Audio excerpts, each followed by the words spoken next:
Hello student, most welcome.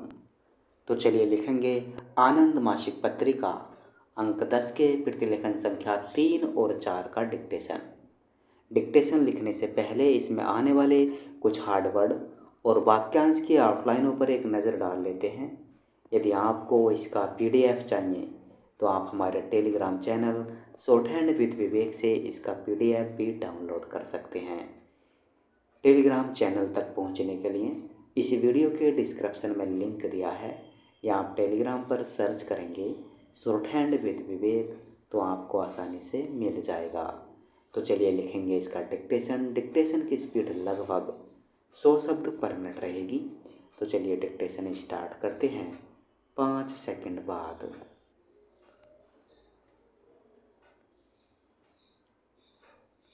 महोदय, मैं यह कहना चाहती हूँ कि जो कुछ हो रहा है मैं उससे प्रसन्न नहीं हूँ। वस्तुतः मैं अत्यधिक दुखी हूँ। बंगाल के लोगों के प्रति मेरे मन में बहुत सम्मान और अप्रसन्नता का भाव है। देश की स्वतंत्रता की लड़ाई के इतिहास में उन्होंने अपूर्व और विशिष्ट भूमिका निभाई है। अनेक क्षेत्रों में हमें अपने सर्वोच्च नेता बंगाल से ही प्राप्त हुए। राजनीति, विज्ञान, साहित्य, कला और धर्म के क्षेत्र में हमें अपने सर्वोच्च नेता बंगाल से ही मिले। बंगाल से ही हमें अपना राष्ट्रगान प्राप्त हुआ। मुझे संदेह नहीं कि बंगाल के लोग इन कठिनाइयों के दौर से गुजर जाएंगे और पहले की तरह ही एक बार फिर शांतिपूर्ण वातावरण में प्रगति पथ पर आगे बढ़ेंगे। हमारे संविधान का उद्देश्य एक ऐसी सरकार की स्थापना है जो शांति और व्यवस्था को कायम रखे और उसे बढ़ाए। इसका उद्देश्य एक ऐसी सरकार की स्थापना है जो कानून के शासन और जनता के हित को सर्वोपरि समझती हो। कुछ सदस्यों ने इस सदन तक में और इस वाद विवाद के दौरान भी हिंसा की बात कही है। मैं उनसे अपील करती हूँ कि वे ऐसी बातें न कहें। मेरे मित्र ने तो उच्च न्यायालय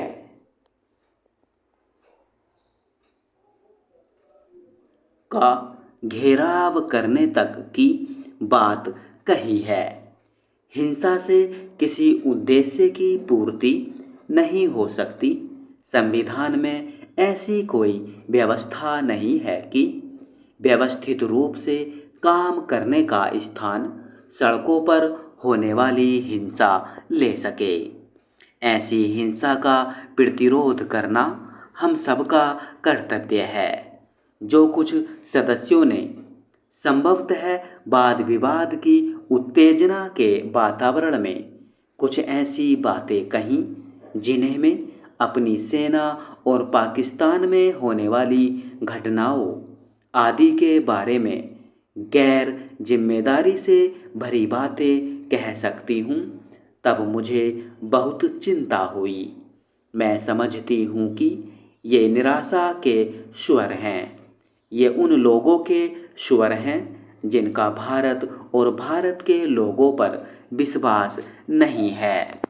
ये उन लोगों के स्वर हैं जो लोकतंत्रीय प्रणाली की वैधता में विश्वास नहीं करते। मेरा देश के लोगों की प्रौढ़ता और बुद्धिमत्ता में अपार विश्वास है। मेरा अपनी सेनाओं की वीरता और उनकी महान देशभक्ति पर भी पूरा विश्वास है। मैं इस बात की निंदा करती हूँ कि उन्हें एक ऐसी राजनीतिक बहस में घसीटा जाए। मैं यह कहना चाहती हूँ कि कभी कभी हम अपने देश की चर्चा करते हैं। महोदय, हम बिल्कुल अलग थलग रूप से इस पर विचार करते हैं। हम अपने देश के लिए कुछ आदर्श परिस्थितियों की कामना करते हैं। ऐसे अवसरों पर हम इतिहास और संसार के अन्य देशों के अनुभवों का ध्यान नहीं रखते। समस्त मानव इतिहास में यह देखा जा सकता है कि किसी भी देश में यह नहीं हुआ कि अर्थव्यवस्था निरंतर प्रगति ही करती जाए। यह सर्वोत्तम रूप से व्यवस्थित और सर्वाधिक विकसित देशों तक में नहीं हुआ। सदा उतार चढ़ाव आते हैं और प्रायः कुछ समय के लिए देश पिछड़ भी जाते हैं। यदि देश में सूखा पड़ता है अथवा मंदी आती है तो यह ऐसी समस्याएं हैं जिन पर रचनात्मक आलोचना के द्वारा विचार किया जाना चाहिए। यदि हम आर्थिक मोर्चे पर ऐसी किसी असफलता को देखते ही निराश हो जाएं जो उन कारणों से हुई जो हमारे नियंत्रण से बाहर थे, तो काम करने और संघर्ष करने की प्रायः कोई प्रेरणा नहीं रह जाएगी। जब इस वर्ष मार्च के महीने में सरकार ने कार्यभार संभाला तो देश के सामने अकाल मुंह बाएं खड़ा था। अनेक राज्यों में अनाज की बहुत कमी थी और हमारे सामने अपने लोगों का भोजन जुटाने की विशाल समस्या थी।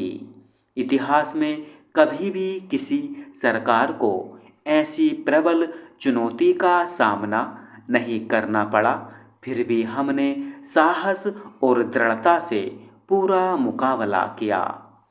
चुनावों के बाद राज्यों में ऐसी सरकारें बनी जो पूरी तरह से एकता के सूत्र में नहीं बंधी हुई थीं।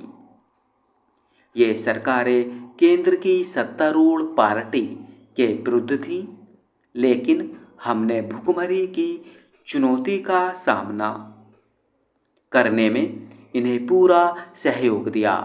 विपक्ष के सदस्य चाहे कुछ भी कहें, पर वे यह नहीं कह सकते कि हम सफल नहीं हुए। राज्यों के उनके अपने सहयोगी इस बात के साक्षी हैं कि हमने लाखों लोगों के जीवन की रक्षा करने में सफलता प्राप्त की।